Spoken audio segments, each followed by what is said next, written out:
আসসালামু আলাইকুম। শুভ সকাল সবাইকে। ঘুম থেকে উঠে আমি সবার আগে পানি নিয়ে নিলাম।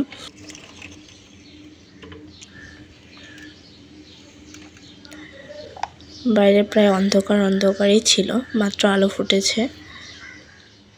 1 লিটার পানি আমি সবগুলো খেয়ে আমি ফ্রেশন আপ হয়ে নিলাম।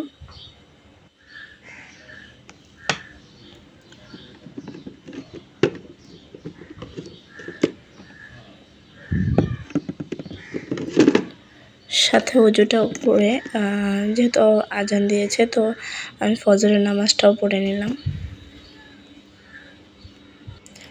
দেন আদা জিরা পানি তৈরি করে নিলাম। পরে ব্রেকফাস্টের সাথে চিয়া সিড খাওয়ার জন্য ভিজিয়ে রাখলাম। দেন আমি মর্নিং স্কিন কেয়ারটা করে নিলাম, সানস্ক্রিন নিয়ে নিলাম। আদা চাটা খেয়ে আমি হাঁটতে বেরিয়ে গেলাম। প্রায় 2 ঘন্টার মতো হেঁটে আমি প্রায় 7:30টার দিকে বাসায় ফিরি। দেন আমি ডিম অমলেট তৈরি করি, সাথে সালাদ, চিয়া সিডস।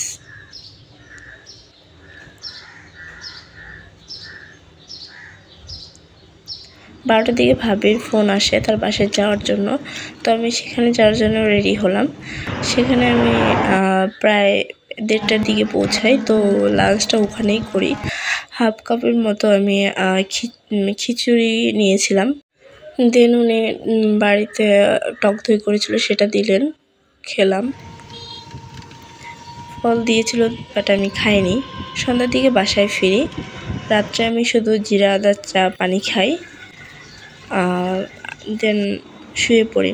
আজকের জন্য এইটুকুই। আল্লাহ হাফেজ। আসসালামু আলাইকুম।